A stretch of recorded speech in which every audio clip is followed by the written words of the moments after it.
Bago nga tayo magsimula, isang malaking shoutout kay Mario Martir at gayon na rin kay Chordoro Alonso, kay Ralph Magno, Belo Joko, Ronald Verbosidad, Edmond Shubal Sopnet. Maraming salamat po sa pagsuporta sa aking maliit na channel. At nais ko na rin i-promote ang aking Pinoy Viral Sports Membership. Kung inyo nga makikita ang join, maaari nyo nga yung pindutin at once na nagpa-member kayo ay automatic kayo sa mga future benefits at gayon na rin sa mga shoutout. Pag-usapan nga natin ang mga taon kung saan na-qualify nga ang basketball ng Pilipinas sa Olympics. Halimbawa na lamang noong 1936 kung saan nakapasok nga ang Pilipinas sa Berlin Olympics na ginanap sa Germany. At ito na marahil ang pinakamagandang record ng Pilipinas sa Olympics sa basketball dahil ang ating national team ay umabot nga ng 5th place. At bukod pa doon, yung mga players nga ay mga halos purong Pilipino at kakaunti lamang ang mga pilam, kaya naman masasabi nating powerhouse talaga noon ang Pilipinas sa basketball. Samantalang ang nakakuha naman ng gold medal noon sa Olympics ay ang United States of America at ang silver naman ang Canada at ang bronze medalist ay ang Mexico.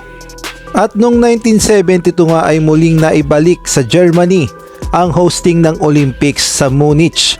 At dito nga muling na-qualify ang Pilipinas sa basketball at masasabi nating maganda rin ang ipinakitang performance ng Pilipinas sa Olympics. Kaya nga lang ay nagtapos nga sila sa 13th place. At pagkatapos nga nitong 1972 Olympics dito sa Germany ay hindi na nga muling nakapasok pa ang Pilipinas sa Olympics magpasa hanggang ngayon. So lumalabas na 1972, 2024, almost 52 years na nga tayong muling naghahangad na makapasok ang Pilipinas sa Olympics. Ginawa naman lahat ng Pilipinas na mapaayos ang program ng basketball. Kaya nga lang ang problema, yung mga nabubuong lineup ay hindi pa rin kinakaya ang pagpasok sa Olympics. Halimbawa na lamang nakakaroon ng mga Olympic qualifiers ay laging kinakapos ang Pilipinas dahil kadalasan ay nakakabracket nga natin ang mga malalakas na powerhouse team. Kaya naman ang siste o ang nangyayari, lagi na lang natatalo ang Pilipinas at hindi man lang makaporma sa mga powerhouse na ating nakakalaban sa Olympic qualifiers.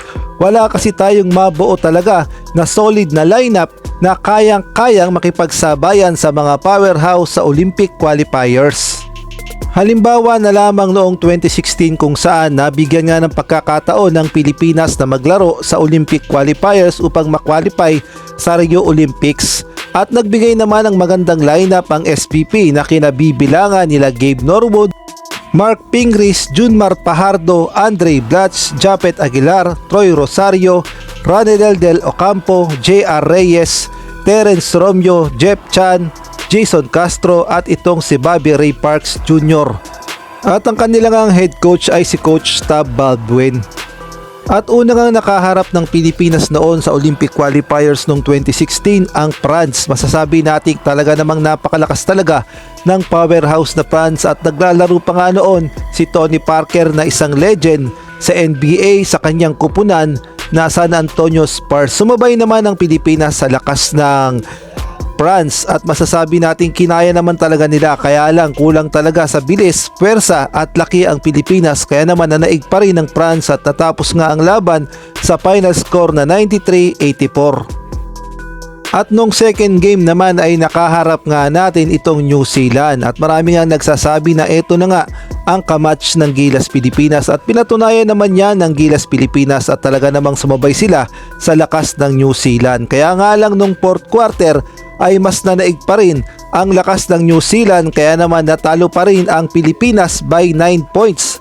9 points lang talaga ang kinatalo ng Pilipinas at nag-error pa sila noong fourth quarter, kaya naman natapos ang laban sa final score na 80-89. At after 4 years ay muli na namang na-qualify ang Pilipinas sa Tokyo 2020 Olympic qualifiers at ito nga yung lineup naman na binuo ng SBP under Coach Tab Baldwin.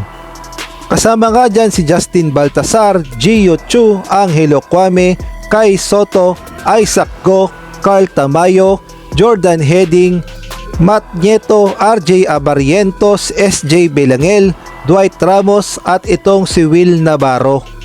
At eto na nga daw yung sinasabi ni Coach Tab Baldwin na pinakamalakas na lineup ng Gilas Pilipinas dahil puro mga collegiate players daw.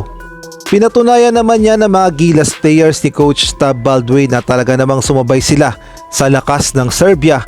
Nung kapanahunan na yon ay number 2 sa FIBA World Ranking. Hindi nga sila nagpasindak at talaga namang simula first quarter hanggang fourth quarter ay sumabay ang mga bata ni Coach Tab Baldwin na pawang mga collegiate player at sinabayan nga itong national team ng Serbia. Kaya nga lang ang nangyari, bandang huli sa fourth quarter ay nanaig pa rin ang pagiging veteranong players ng Serbia at natapos nga ang laban sa final score na 83-76. Samantalang nung second game naman ay marami ngang nagsasabi na kayang-kaya daw ng Gilas Pilipinas ang Dominican Republic. Ngunit ang nangyari nga ay kabaligtaran dahil tinambakan talaga ng todo ng Dominican Republic ang mga batang Gilas players at wala ngang magawa ang mga Gilas sa lakas ng Dominican Republic at kahit nga ito si Coach Tab ay hindi na alam ang gagawin. Kaya naman ang nangyari nga sa laban na yan ay tambak malala at marami ngang nagsasabi kung ano nga ba ang mali sa lineup ni Coach Tab Baldwin at bakit natambakan ng todo ng Dominican Republic. Natapos nga ang laban sa final score na 67-94. Kaya naman dito nga sa Paris 2024 Olympics ay muli na naman tayong binigyan ng pagkakataon na muling makwalify sa Olympics, ngunit dadaan pa nga tayo sa Olympic qualifiers. Kaya naman pinaghahandaan na talaga ng Gilas Pilipinas ang Olympic qualifiers at sa pagkakataong ito ay si Coach Tim Cone na nga ang hahawak, gagawa ng plano at bubuo ng mga players upang makapasok na ang Pilipinas sa Olympics. At malaking hamon nga yan kay Coach Tim Cone dahil first time niya nga nahahawak ng mga Gilas players tapos Olympic qualifiers pa.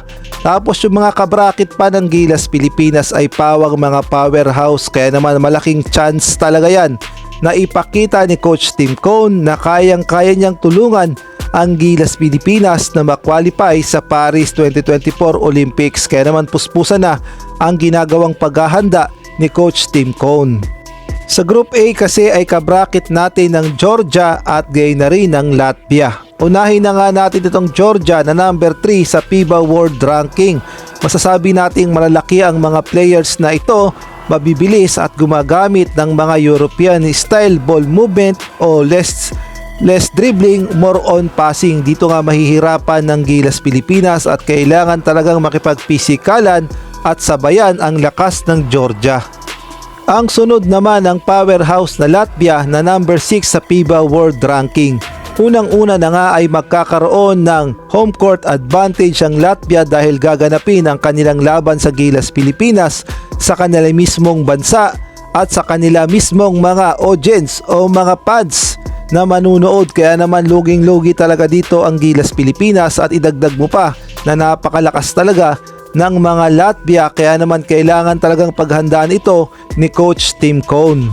Ang maganda naman kay Coach Tim Cone ay nagmo-motivate siya ng mga player. Halimbawa na lamang yung ginawa niya dito kay Kai Sotto na talaga namang todo-todo ang ginawang pagmo-motivate ni Coach Tim Cone. Kaya naman kapansin-pansin sa mga naging laro ni Kai Sotto sa FIBA Olympic Qualifiers kontra nga sa Hong Kong at gayon na rin sa Chinese Taipei na naipakita ni Kai Sotto ang kanyang totoong galing. Hindi na nga naiilang si Kai Sotto at talaga namang confident siya sa pinapagawa sa kanya ni Coach Tim Cone dahil ay na rin mismo kay Kai Sotto ay gusto niya talaga yung game plan ni Coach Tim Cone at gustong gusto niya rin maging coach itong si Coach Tim Cone. At dito nga makikita nating pinapalakas talaga nila ng todo itong si Kai Sotto dahil hindi nga biro ang Olympic qualifiers. Unang-una na nga dyan yung banggaan sa ilalim dahil center nga itong si Kai Sotto, kaya naman kailangan talaga palakasin ang kanyang pangangatawan upang makasabay siya sa banggaan. At syempre hindi mawawala ang pinaka-bloodline ng Gilas Pilipinas, walang iba kundi itong si Justin Brownlee na marami ng beses na pinatunayan na kayang-kaya niyang tulungan ng Gilas Pilipinas dahil tumulong nga siya sa SEA Games at gayon na rin sa Asian Games. Kaya naman lalo pang masusubukan ang kakayahan ni Justin Brownlee kung kakayanin niya ba na matulungan ng Gilas Pilipinas sa Olympic qualifiers kontra nga sa Georgia at gayon na rin sa Latvia. Diyan nga malalaman ang totoong galing ni Noypi.